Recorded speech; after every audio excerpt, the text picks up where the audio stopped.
this. Good morning, Congresswoman. Thank you for being here. Good morning. So this is so important, right? So many folks really focus on their loved ones who just want to come home. Tell us more about the letter that you and Congresswoman Meng sent to Secretary of State Antony Blinken about this, and have you heard back? Sure. With our diverse population, we obviously have many people who have ties to Israel. And so we are trying to get the administration to do what so many other countries are logically doing right now, get our American citizens home. We're seeing that the administration has not yet put military planes on the ground. They've not chartered commercial aircrafts. So we've asked for two things. One, if they can help get more commercial aircrafts out of Israel. So many of those flights are being delayed. And we've spoken with the airlines too. They obviously have some liability concerns, but the administration can actually charter those planes. Germany's actually doing that. And so we're asking for the same thing here. The second thing is we would like to see military planes help evacuate American citizens. Yeah. Poland is doing that. Australia is going to be sending a plane. Other countries are taking actions that we believe the United States should be doing as well. And so we've asked the administration to look at this.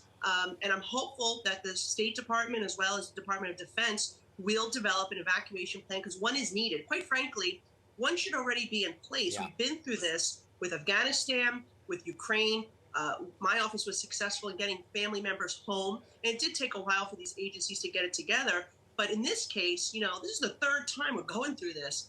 We should already be there evacuating our American citizens, getting them home safely. Yeah. But so far, you've heard nothing about any plan in place at all?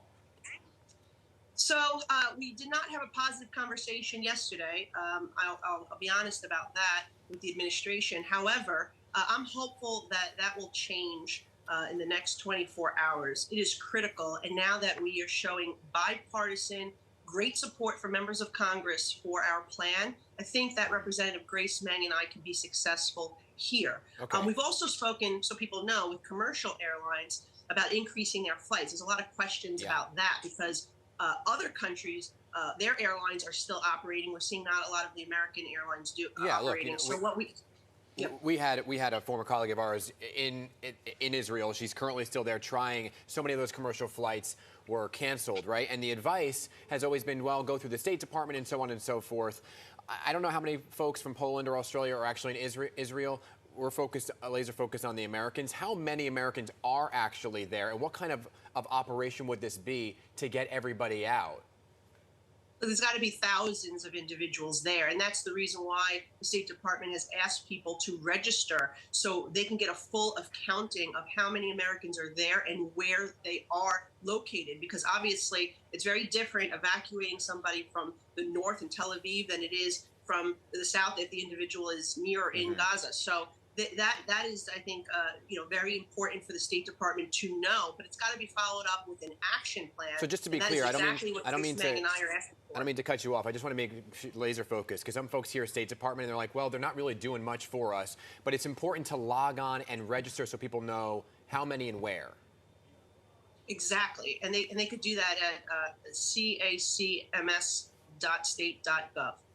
Do you know how many people from Staten Island may be in Israel right now and need to be evacuated? We have a few. My office, we've been in contact with some of the organizations in the district, and they've told us that we actually have a young person who's there with a school. We have another group of about 30 children that are there as part of a school visit. So there's a lot happening. Which is why, we're trying to work with the State Department and the Department. I think the Department of Defense needs to get in there, obviously in a non-combative way. But the military planes, I think, is an essential piece. The only other thing that the administration could do is charter private planes or commercial aircrafts. I mentioned Germany's doing that. Yeah. But if we want more commercial flights like Delta, there's liability issues, there's hazard pay for employee issues that need to be addressed. And we can do that too. But I think for the immediate purposes that we need right now, we should be getting military planes on the ground to evacuate these individuals. We do want to throw up that website again because it's so important. So we're just going to throw that up right there on the screen for folks to know. And Secretary of State Antony Blinken is headed to Israel this week. I know you said the conversations are ongoing. Any movement on what you're talking about playing out? Look, I think we're hopeful the next 24 hours that the administration will take immediate action to do what Grace Meng and I and so many others are requesting. I think it's imperative. There's no reason why the United States should not be doing what other countries are doing. Canada, Mexico, our neighbors are doing this. In fact, it's unconscionable that we're not doing what it takes to get our American citizens home safely in the immediate.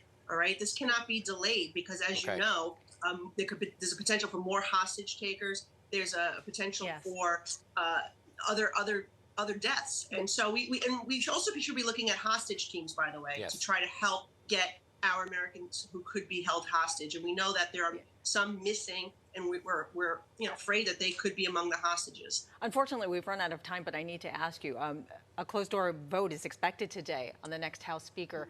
Any word on if there is any one candidate that stands out that is getting the support from the Republican Party? Well, right now I think it's very split between Steve Scalise and Jim Jordan. I'm supporting Jim Jordan because I think he's the one who can bring this team together so we can go fight for the things we need for the American people. We need to secure the border. We need to make sure that we're cutting excessive wasteful spending. I think he's the one to go and negotiate with the Senate and the White House to get it done. But what's happening right now in Israel obviously highlights why it's so critical this election get done. So whoever comes out of the majority as a majority vote getter today, I will support that person on the House floor. Okay. We have work to do. We need to get back on the House floor. Support Israel is the number one thing that we need to do. Need to have a speaker to get congressional aid and humanitarian aid and resources there.